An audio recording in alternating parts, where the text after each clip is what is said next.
A Christmas Carol by Charles Dickens. Part 5. Stave 3, the second of the three spirits. Awakening in the middle of a prodigiously tough snore and sitting up in bed to get his thoughts together, Scrooge had no occasion to be told that the bell was again upon the stroke of 1. He felt that he was restored to consciousness in the right nick of time, for the especial purpose of holding a conference with the second messenger dispatched to him through Jacob Marley's intervention. But, finding that he turned uncomfortably cold when he began to wonder which of his curtains this new spectre would draw back, he put them every one aside with his own hands, and, lying down again, established a sharp lookout all around the bed, for he wished to challenge the spirit on the moment of its appearance, and did not wish to be taken by surprise and made nervous.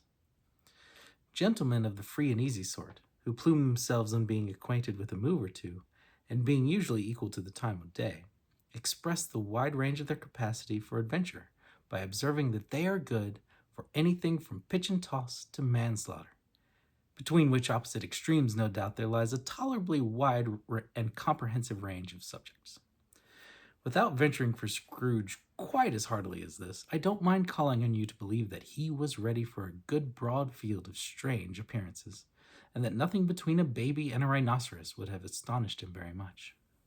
Now, being prepared for almost anything, he was not by any means prepared for nothing. And consequently, when the bell struck 1 and no shape appeared, he was taken with a violent fit of trembling. 5 minutes, 10 minutes, a quarter of an hour went by, yet nothing came. All this time he lay upon his bed, the very core and center of a blaze of ruddy light, which streamed upon it when the clock proclaimed the hour, and which, being only light, was more alarming than a dozen ghosts, as he was powerless to make out what it meant or would be at, and was sometimes apprehensive that he might be at that very moment an interesting case of spontaneous combustion, without having the consolation of knowing it. At last, however, he began to think, as you or I would have thought at first, for it is always the person not in the predicament who knows what ought to have been done in it, and would unquestionably have done it too. At last, I say, he began to think that the source and secret of this ghostly light might be in the adjoining room, from whence on further tracing it, it seemed to shine. This idea taking full possession of his mind, he got up softly and shuffled in his slippers to the door. The moment Scrooge's hand was on the lock, a strange voice called him by his name and bade him enter. He obeyed. It was his own room. There was no doubt about that, but it had undergone a surprising transformation. The walls and ceiling were so hung with living green that it looked a perfect grove, from every part of which bright gleaming berries glistened. The crisp leaves of holly, mistletoe, and ivy reflected back the light, as if so many little mirrors had been scattered there, and such a mighty blaze went roaring up the chimney as that dull petrification of a hearth had never known in Scrooge's time, or Marley's, or for many, many a winter season gone. Heaped up on the floor, to form a kind of throne, were turkeys, geese, game, poultry, brawn, great joints of meat, sucking pigs, long wreaths of sausages, mint pies, plum puddings, barrels of oysters, red-hot chestnuts, cherry-cheeked apples, juicy oranges, luscious pears, immense twelfth cakes, and seething bowls of punch that made the chamber dim with their delicious steam. In easy state upon this couch there sat a jolly giant, glorious to see, who bore a glowing torch, in a shape not unlike Plenty's horn, and held it up, high up, to shed its light on Scrooge as he came peeping round the door. "Come in!" exclaimed the ghost. "Come in, and know me better, man." Scrooge entered timidly, and hung his head before the spirit. He was not the dogged Scrooge he had been, and though the spirit's eyes were clear and kind, he did not like to meet them. "I am the ghost of Christmas Present," said the spirit. "Look upon me." Scrooge reverently did so. It was clothed in one simple deep green robe or mantle, bordered with white fur. This garment hung so loosely on the figure that its capacious breast was bare, as if disdaining to be warded or concealed by any artifice. Its feet, observable beneath the ample folds of the garment, were also bare, and on its head it wore no other covering than a holly wreath, set here and there with shimmering icicles.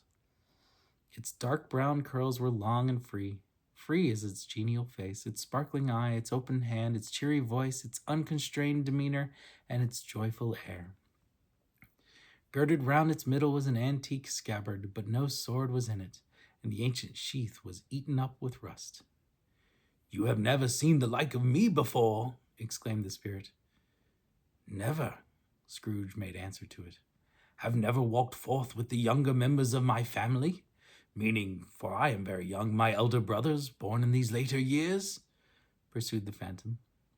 "I don't think I have," said Scrooge. "I am afraid I have not." "Have you many brothers, spirit?" "More than 1,800, said the ghost. "A tremendous family to provide for," muttered Scrooge. The ghost of Christmas present rose. "Spirit," said Scrooge submissively, "conduct me where you will. I went forth last night upon compulsion, and I learnt a lesson which is working now. Tonight, if you have aught to teach me, let me profit by it." "Touch my robe." Scrooge did as he was told and held it fast. Holly, mistletoe, red berries, ivy, turkey, geese, game, poultry, brawn, meat, pigs, sausages, oysters, pies, puddings, fruit, and punch all vanished instantly. So did the room, the fire, the ruddy glow, the hour of night. And they stood in the city streets on Christmas morning, where, for the weather was severe, the people made rough but brisk and not unpleasant kind of music, in scraping the snow from the pavement in front of their dwellings and from the tops of their houses, whence it was mad delight to the boys to see it come plumping down into the road below, splitting into little artificial snowstorms.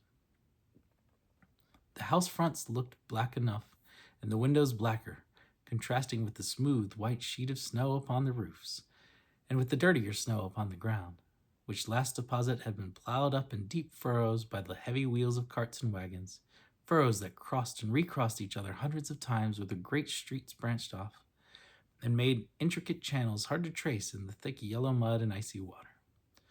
The sky was gloomy, and the shortest streets were choked up with a dingy mist, half thawed, half frozen, whose heavier particles descended in a shower of sooty atoms, as if all the chimneys in Great Britain had by one consent caught fire, and were blazing away to their dear hearts' content.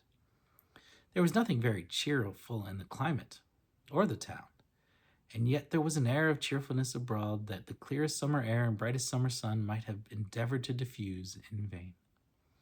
For the people who were shoveling away on the housetops were jovial and full of glee, calling out to one another from the parapets, and now and then exchanging a facetious snowball, better-natured missile by far than many a wordy jest, laughing heartily if it went right, and not less heartily if it went wrong. The poulterers' shops were still half open, and the fruiterers were radiant in their glory. There were great round pot-bellied baskets of chestnuts, shaped like the waistcoats of jolly old gentlemen, lolling at the doors and tumbling out into the street their apoplectic opulence. There were ruddy, brown-faced, broad-girthed Spanish onions, shining in the fatness of their growth like Spanish friars, winking from their shelves in wanton slyness at the girls as they went by, and glanced demurely at the hung-up mistletoe.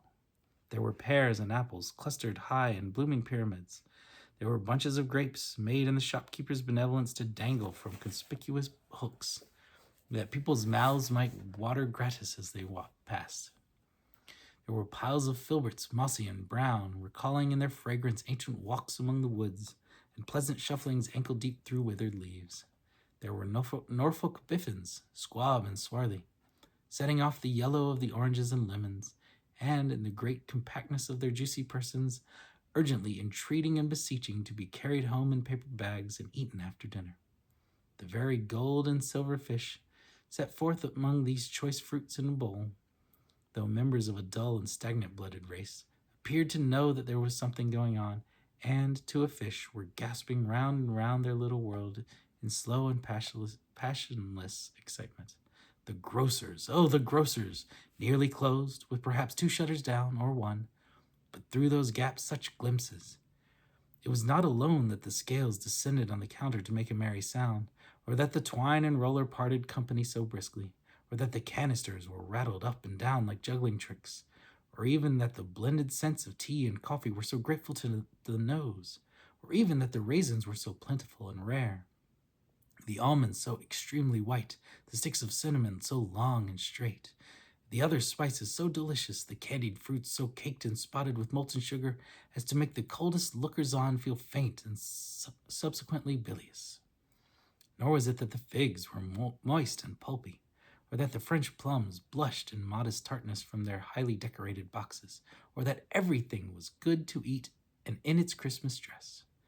But the customers were all so hurried and so eager in the hopeful promise of the day that they tumbled up against each other at the door, clashing their wicker baskets wildly, and left their purchases upon the counter, and came running back to fetch them, and committed hundreds of the like mistakes in the best humor possible, while the grocer and his people were so frank and fresh that the polished hearts with which they fastened their aprons behind might have been their own, worn outside for general inspection, and for Christmas dolls to peck at if they chose.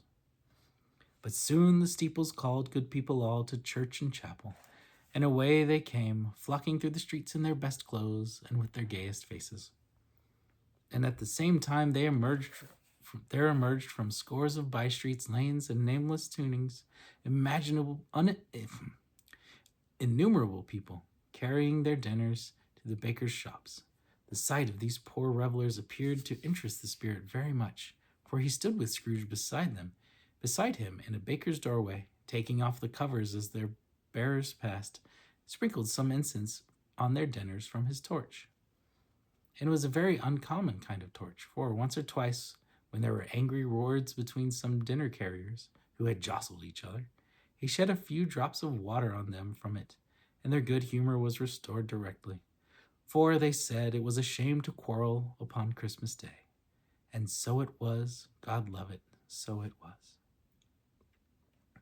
In time the bells ceased, and the bakers were shut up, and yet there was a genial shadowing forth of all those dinners, and the progress of their cooking, in the thawed blotch of wet above each baker's oven, where the pavement smoked as if its stones were cooking too. "Is there a particular flavor in what you sprinkle from your torch?" asked the Scrooge. "There is, my own." "Would it apply to any kind of dinner on this day?" asked Scrooge. "To any kindly given." "To a poor one most." "Why to a poor one most?" asked Scrooge. "Because it needs it most." "Spirit," said Scrooge, after a moment's thought, "I wonder you, of all the beings in the many worlds about us, should desire to cramp these people opportunities of innocent enjoyment." "I?" cried the spirit. "You would deprive them of their means of dining every seventh day, often the only day on which they can be said to dine at all," said Scrooge. "Wouldn't you?" "I?" cried the spirit. "You seek to close these places on the seventh day," said Scrooge, "and it comes to the same thing." "I seek?" exclaimed the spirit. "Forgive me if I am wrong. It has been done in your name, or at least in that of your family," said Scrooge. "There are some upon this earth of yours," returned the spirit, "who lay claim to know us, and who do their deeds of passion, pride, ill will, hatred, envy, bigotry, and selfishness in our name, who are as strange to us and all our kith and kin as if they had never lived. Remember that, and charge their doing on themselves, not us." Scrooge promised that he would, and they went on invisible, as they had been before, into the suburbs of the town. It was a remarkable quality of the ghost, which Scrooge had observed at the baker's, that, notwithstanding his gigantic size, he could accommodate himself to any place with ease, and that he stood beneath a low roof quite as gracefully and like a supernatural creature as it was possible he could have done in any lofty hall. And perhaps it was the pleasure the good spirit had in showing off this power of his, or else it was his own kind, generous, hearty nature, and his sympathy with all poor men, that led him straight to Scrooge's clerk's. For there he went, and took Scrooge with him, holding to his robe, and on the threshold of the door the spirit smiled, and stopped to bless Bob Cratchit's dwelling, with the sprinkling of his torch. Think of that. Bob had but 15 bob a week himself. He pocketed on Saturdays but 15 copies of his Christian name, and yet the ghost of Christmas present blessed his four-roomed house. Then up rose Mrs. Cratchit, Cratchit's wife, dressed out but poorly in a twice-turned gown, but brave in ribbons which are cheap and make a goodly show for sixpence.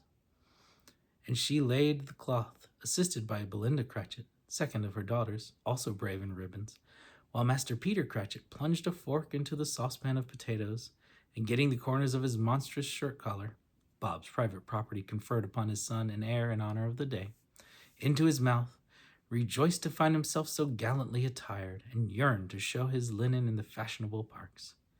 And now 2 smaller Cratchits, boy and girl, came tearing in, screaming that outside the baker's they had smelt the goose and known it for their own. Basking in luxurious thoughts of sage and onion, these young Cratchits danced about the table and exalted Master Peter Cratchit to the skies, while he, not proud, although his collars nearly choked him, blew the fire until the slow potatoes, bubbling up, knocked loudly at the saucepan lid to be let out and peeled. "What has ever gotten into your precious father, then?" said Mrs. Cratchit, "and your brother, Tiny Tim? And Martha weren't as late last Christmas by half an hour." "Here's Martha, mother," said a girl, appearing as she spoke. "Here's Martha, mother," cried the 2 young Cratchits. "Hurrah! There's such a goose, Martha." "Why, bless your heart alive, my dear, how late you are," said Mrs. Cratchit, kissing her a dozen times and taking off her shawl and bonnet for her with officious zeal. "We'd had a deal of work to finish up last night," replied the girl, "and had to clear away this morning, mother." "Well, never mind so long as you are come," said Mrs. Cratchit. "Sit ye down before the fire, my dear, and have a warm, Lord bless ye."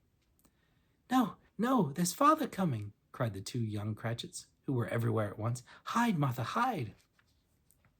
So Martha hid herself, and in came little Bob the father, with at least 3 feet of comforter, exclusive of the fringe, hanging down before him, and his threadbare clothes darned up and brushed to look seasonable, and Tiny Tim upon his shoulder.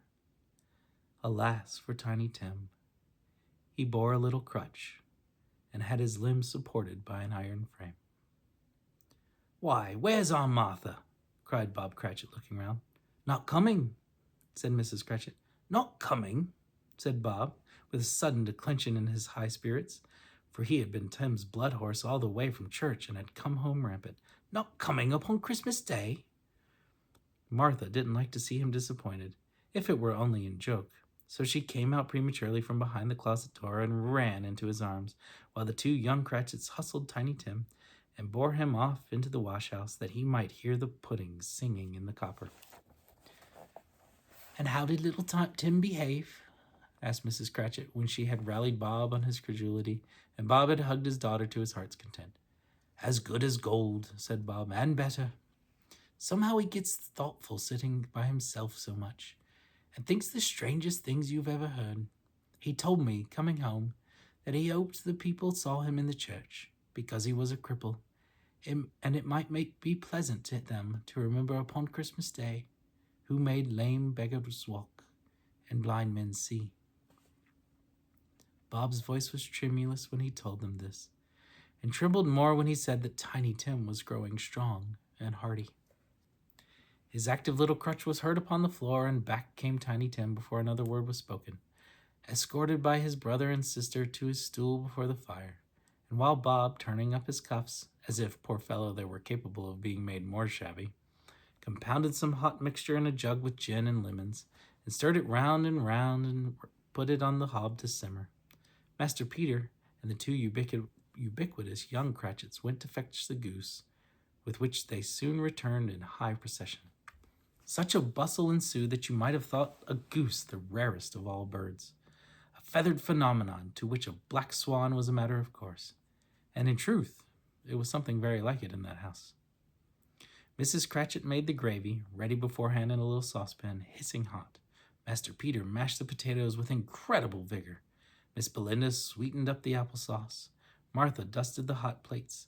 Bob took Tiny Tim beside him in a tiny corner at the table. The 2 young Cratchits set chairs for everybody, not forgetting themselves, and mounting guard upon their post, crammed spoons into their mouths lest they should shriek for goose before their turn came to be helped. At last the dishes were set on and grace was said. It was succeeded by a breathless pause as Mrs. Cratchit, looking slowly all around along the carving knife, prepared to plunge it in the breast.